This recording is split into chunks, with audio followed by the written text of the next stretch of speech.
Foreign Secretary Alan Cayetano says Filipino diplomats are facing kidnapping charges in Kuwait after conducting allegedly illegal rescues of overseas Filipino workers in the Gulf state. Cayetano makes the confirmation as he welcomed Ambassador Renato Villa back to Manila. Villa was expelled and declared persona non grata due to undiplomatic acts by Philippine embassy staff. Kuwait earlier issued warrants of arrest against 3 Filipino diplomats while 4 embassy hires remain in detention. Cayetano says the diplomats were accused of taking OFWs from their homes in the course of rescue operations.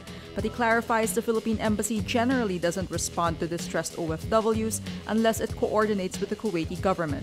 He points out that of 38 rescue operations, 35 were coordinated with the Kuwaiti government and 3 were done by the embassy alone. We did it ourselves, which is acceptable and it is a duty under international law, but it caused commotion to them. Diba? That's why I said, I apologize if our actions seem to violate your sovereignty. But let me assure you, it's in the spirit of protecting our nationals. He also says they're also sorting out why the diplomats have warrants of arrest against them when they have diplomatic immunity.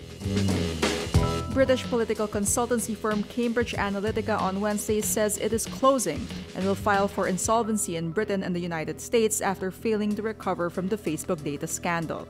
The firm worked with U.S. President Donald Trump during the 2016 campaign. The decision follows weeks of intense pressure on the company after allegations emerged it allegedly hijacked up to 87 million Facebook users' data.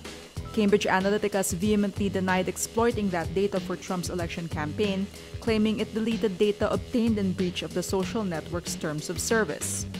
Cambridge Analytica says, quote, "Despite Cambridge Analytica's unwavering confidence that its employees have acted ethically and lawfully, the siege of media coverage has driven away virtually all of the company's customers and suppliers." It adds, quote, "As a result, it has been determined that it is no longer viable to continue operating the business."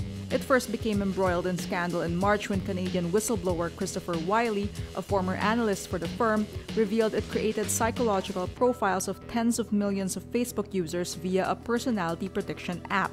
Cambridge Analytica CEO Alexander Nix was suspended within days after he was filmed by undercover reporters bragging about ways to win political campaigns that included blackmail and honey traps. As the crisis intensified, Facebook chief Mark Zuckerberg was forced to apologize to its billions of users. He eventually appeared before Congress for a 2-day grilling by lawmakers and has since vowed to overhaul the way Facebook shares its users' data. The United Nations Educational, Scientific and Cultural Organization on Tuesday, May 1, announces its partnership with Rappler and other major global news organizations for the commemoration of World Press Freedom Day.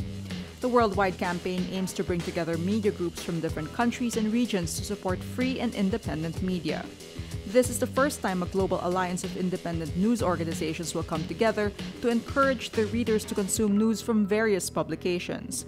Aside from Rappler, other publications and organizations that are part of this campaign include, among others, BBC News, CNN, Chicago Tribune, Los Angeles Times, NPR, The Atlantic, The Guardian, The New Yorker, and The New York Times. Rappler CEO and executive editor Maria Ressa highlights the importance of speaking truth to power. Ressa says, quote, "Rappler is proud to join this global coalition in support of press freedom, especially since this year our banner is #DefendPressFreedom." Earlier this week, Unesco also launched another campaign for World Press Freedom Day. In a series of videos published on YouTube, renowned journalists talked about the importance of press freedom in a democracy.